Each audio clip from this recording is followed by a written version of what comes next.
it would be probably useful for me to kind of go through this thing, because I'm still trying to discover what happened. I feel still a little lost and bewildered, and I don't quite get it. And that's a common thing for me in my life, is that like some things, I mean, just politically, like I can't get how people don't see that politician's a liar. You know what I mean? I don't get it. And so for me, if I was going to write something, the concept of the title would be how I got into Scientology and why I got out. As a little kid, I'm talking about even before I could talk, I can remember being interested in people, really interested in people.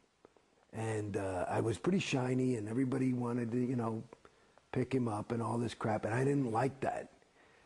And and I could see people. I felt like I understood who somebody was pretty well as a little guy, and I didn't have any kind of, I might have had some judgment on it, but I didn't have a condemnation like, oh, I just thought, okay, that's Dad, not just Daddy, but oh, okay, that's that guy, and that's Uncle Gino, and this is this guy at the party, as a 3-4-year-old kid looking around. And at a certain point, I think, certainly before first grade, I became very, very interested in who am I? Not just, you know, oh, that's that guy I know, but I had some kind of a perception about a person.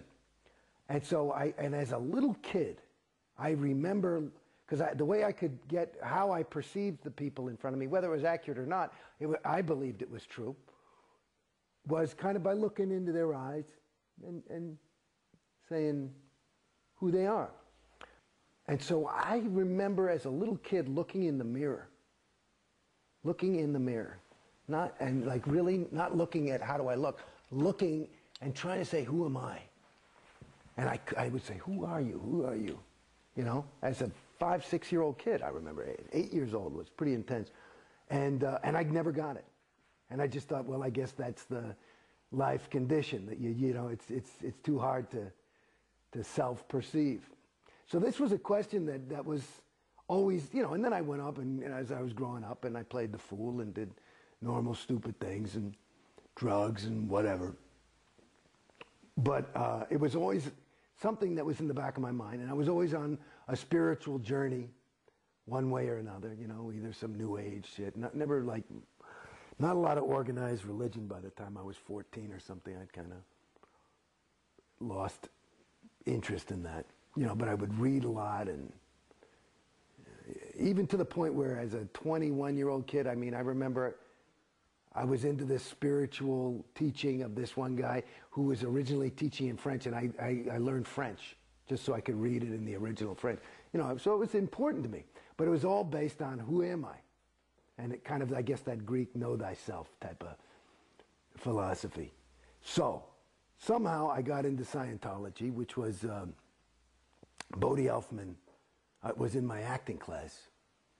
And my acting teacher, who's a big disseminator, Milton Kitselis, was ranting about some shit, and he was, which was pissing me off because it was wasting class. It was like nobody, you guys are auditioning me or something. He was pissed off, and he wanted more unmitigated just adoration, and he wasn't feeling like he was getting it. And in the middle of his tirade, I was sitting there, like, first thinking, who are these fucking people that are not, you know, flowing the correct amount of attention to the master? And then I looked and I said, I wonder if I am. And I said, do I trust Milton?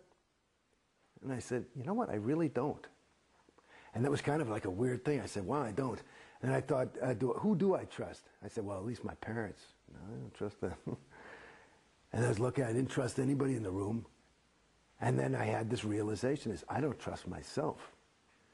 And so in Scientologies, I found my ruin. I found my own ruin. And for some reason, because I thought, oh, well, let me try and trust somebody. Let me try and trust Milton, which is what he was yelling and crying about in this whole big speech. And I thought, well, I knew he was a Scientologist. So I said, Bodhi, I said, give me some book on Scientology. I was doing a scene with him. And oh yeah, and he was this nervous little kid at the time.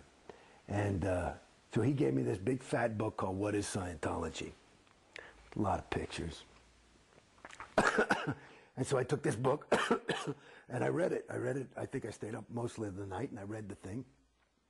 I mean, you know, I don't know if I got it word for word. I didn't clear all my MUs for sure. But I got through the thing.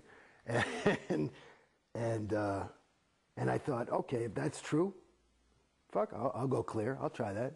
That sounds fine. So I gave Brody the book back the next day. I said, take me to that big castle thing. I want to check this shit out. So he's always very excited, you know. He brings me in, and everybody's all excited, and they've greased the path because, you know, I've been on TV and shit. And everybody's really nice. And I figured I want to do this Purif thing because I'd done drugs and I could feel them in my body. And I read the thing, what the Purif's supposed to do. I said, you know, I had felt at that point like I hadn't done drugs for 10, 15 years, and I thought that was one of the biggest mistakes I'd made in my life. And I thought if this can really take that effect away, because I felt that I had lost some of the shine that I'd had by, you know, I mean, I wasn't a drug addict, but I was a drug indulger. And so I go there basically planning on doing the Purif, but they've got to give this tour, and I must have gotten there at 10 in the morning, and I swear to God, I'm starting to go nuts. I've done tests. I'm on the cans with some lady. I'm like, fuck me, can I just buy this course and let's get going, you know? And then they do this, you know, thing, and they give me my personality test, and I was all on the top of the thing, and they're still telling me that I'm fucked up. And I'm like, look, and they want me to do this. Finally, they go through the, I mean, I must have been there 8 hours. I'm ready to pull my hair out. And they say, you should do some little course called Ups and Downs. I said, look, I'll do the course if I can I just do the Purif thing? Yes, yes, yes, and you have to do the TRs and objectives first. Or with it. What's that? That's this course that kind of, I said, fine, just let's go. So I buy the course. I say, you know, I've been here. It's like 8:30 at night. And I say, can I start? And I had to get a little oral surgery, so let me do something. I came here for some Scientology. All I got was all this, everybody's selling it to me. I never got to do any, right? Because I wanted to try the shit. And so now it's 8:30, and I say, okay, you know, they say, well, you can start your TRs course. You'll do the TRs, you'll do and the TRs are these communication drills.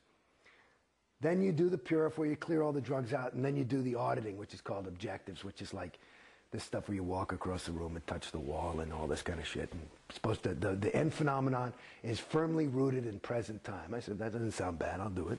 Okay, if you can deliver that. Cool. So I said, well, give me some Scientology. For Christ's sakes, I've been here since, 9 hours or something, getting nothing. So they say, okay, you can start your TRs course. So I go in, and I do this thing called an M7, which is basically Bodhi and the supervisor are kind of helping me clear the words through. And the first thing I ever did in Scientology was read Keeping Scientology Working, which is a pretty heavy bulletin. Yeah, explain what that bulletin says. Well, it's that basically is that Scientology, it's a very interesting bulletin.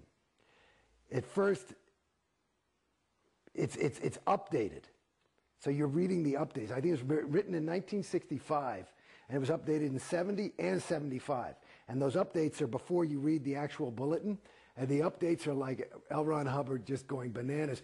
This thing is true. It was true in 1965. It'll be true forever. If you just follow this, Scientology will never fail, and it will take over the universe and will save all mankind, and we're the only hope for the world. So just if you apply this one policy, everything will be fine. Now, in the bulk of the fucking policy is stuff of, you know, it's pretty heavy, you know, that if you're in Scientology an inch, you're in an ounce. I mean, you're in for the rest of your, you know, this is the billion-year contract shit. This is the heavy Scientology. We are the only hope for mankind, and whether you get it or not, it's the truth, and we're not here to placate you. We're here to try and save the planet, and they're the only hope for mankind, and so this is no game. So that was the first thing I got. I said, okay, you know, we'll see. I couldn't say, you know, I believe that, but